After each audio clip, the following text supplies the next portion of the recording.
Hello बच्चों, आइए प्रश्न को पढ़ते हैं और समझते हैं। एक 100 पिकोफैराड 1 पिकोफैराड बराबर 10 की घात ऋण 12 फैराड धारिता के संधारित्र को 100 वोल्ट के विभवांतर तक आवेशित किया गया है। इसे एक दूसरे संधारित्र के समांतर क्रम में जोड़ा गया है। यदि अंतिम वोल्टेज 30 वोल्ट हो तो दूसरे संधारित्र की धारिता क्या होगी, कितनी ऊर्जा का ह्रास होगा और उसका क्या होगा। तो बच्चों, प्रश्न में हमें दिया गया है कि हमारे पास एक 100 पिकोफैराड संधारित्र दिया गया है जिसकी धारिता 100 पिकोफैराड है। इसे सर्वप्रथम हमने 100 वोल्ट तक के विभवांतर तक आवेशित किया गया है। और इससे हमने यदि एक दूसरे संधारित्र के साथ समांतर क्रम में जोड़ दिया है तो हमें क्या ज्ञात करना है बच्चों। और इसका अंतिम वोल्टेज अगर 30 वोल्ट हो तो हमें दूसरे संधारित्र की धारिता ज्ञात करनी है और कितनी ऊर्जा का ह्रास इसमें होगा और उस ऊर्जा का क्या होगा यह हमें ज्ञात करना है। प्रश्न को हल करने से पहले बच्चों हम प्रश्न की मुख्य अवधारणा के बारे में जान लेते हैं। तो इस प्रश्न के लिए जो हमारी मुख्य अवधारणा होगी बच्चों, वह होगी आवेश। Q बराबर क्या होता है बच्चों, C गुणा V होता है, जहाँ C बराबर क्या होता है, C होता है संधारित्र की धारिता होती है, और V क्या होता है बच्चों, V होता है प्लेटों के बीच का विभवांतर होता है। साथ ही यदि हम देखें जो समांतर क्रम में जो तुल्य धारिता का मान आता है बच्चों, किस प्रकार आता है, यहाँ से यदि यह दो संधारित्र C1 तथा C2, यह सिरा A और यह सिरा B दिया गया है हमें, तो यदि हमने एक समुच्चय V वोल्ट की बैटरी लगाई है तो यहाँ दोनों में विभवांतर समान होगा तथा आवेश क्या होगा, दोनों में विभिन्न होगा। यहाँ से कुल आवेश यदि Q जा रहा है तो क्या होगा बच्चों, यहाँ से Q1 और Q2 विभिन्न हो जाएगा। उसकी जो तुल्य धारिता आएगी बच्चों, तुल्य धारिता, उसका मान आएगा बच्चों सी ए बी बराबर C1 प्लस C2 आएगा। और संधारित्र की जो संचित ऊर्जा होती है बच्चों, संधारित्र की ऊर्जा उसका मान किस प्रकार आएगा बच्चों, उसे U से दर्शाते हैं, वो होती है 1/2 C गुणा V का वर्ग, जहाँ C क्या होता है बच्चों, संधारित्र की धारिता, तथा V क्या होता है, विभवांतर होता है। अब हम प्रश्न के हल की तरफ बढ़ते हैं। तो बच्चों, प्रश्न में हमें सर्वप्रथम C एक संधारित्र जिसकी धारिता, उसका मान कितना दिया गया बच्चों, धारिता C बराबर 100 पिको फेराड दिया गया है। और हमें कितना दिया गया है बच्चों, विभवांतर V बराबर कितना दिया गया है, 100 वोल्ट दिया गया है। तो यहाँ से सबसे पहले हम आवेश ज्ञात करेंगे। आवेश, प्रारंभिक आवेश जिसे हम Q I से दर्शाते हैं, वह कितना हो जाएगा बच्चों, C गुणा V हो जाएगा।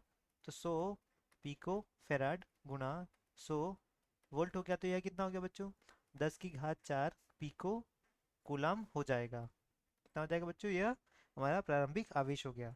अब हमें क्या दिया गया है प्रश्न में कि इस संधारित्र को हमने एक और संधारित्र के साथ समांतर क्रम में जोड़ दिया है। यह हमारा C है, या इसे C1 मान लेते हैं। इसे हमने C2 के साथ, और C1 का मान कितना है बच्चों, 100 पिको फेराड है। हमने यहाँ इसको कितने वोल्ट की बैटरी से बच्चों, 30 वोल्ट की बैटरी से हमने इसको जोड़ा है। तो यहाँ पर हम देख सकते हैं बच्चों, दोनं में क्या होगा, आवेश अलग अलग होगा, Q1 और Q2 होगा। परंतु जो यहाँ प्रारंभिक आवेश है इसी आवेश के बराबर होगा। तो यहाँ से देख सकते हैं कि QI बराबर क्या होगा बच्चों, Q1 प्लस Q2 होगा। Q बराबर क्या होता है बच्चों, C गुणा V होता है, तो C1 गुणा V। चूंकि अब यह क्या है बच्चों, यह हमारा प्रारंभिक विभवांतर था, प्रारंभिक विभवांतर। और इसे हम क्या लेते हैं बच्चों, अंतिम विभवांतर। क्या आ जाएगा बच्चों, अंतिम विभवांतर, विभवांतर VF बराबर कितना है बच्चों, 30 वोल्ट हमें दिया गया है। तो VF C2 गुणा VF हो जाएगा। तो यहाँ से यदि हम देखें बच्चों, VF हम बाहर निकाल लेते हैं, और C1 कितना है बच्चों, 100 पिको फेराड प्लस C2। और Q प्रारंभिक Q कितना है बच्चों, 10 की घात 4 पिको फेराड आया है, 10 की घात 4 पिको कूलम आया है। तो यहाँ से यह कितना दिया गया बच्चों, 30 दिया गया है। यह कितना है बच्चों, 100 पिको फेराड धन C2 बराबर 10 की घात 4 पिको कूलम दिया गया है। तो 10 की घात 4 बटे यह कितना है बच्चों, यह दिया गया है कितना, 30 पिको कूलम दिया गया है। और यह कितना है बच्चों, 100 पिको फेराड दिया गया है, यह प्लस C2।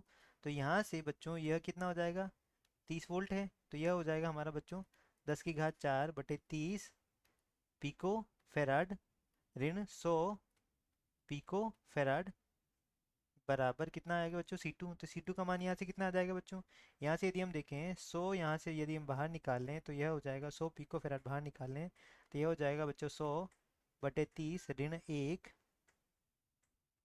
तो यहाँ से कितना हो जाएगा बच्चों C2 का मान, यहाँ से हम देखें तो यह कितना बचेगा बच्चों, 70/30 बचेगा।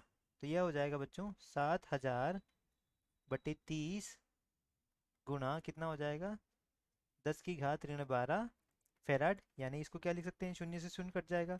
C2 का मान आ जाएगा बच्चों 700/3 पिको फेराड आ जाएगा।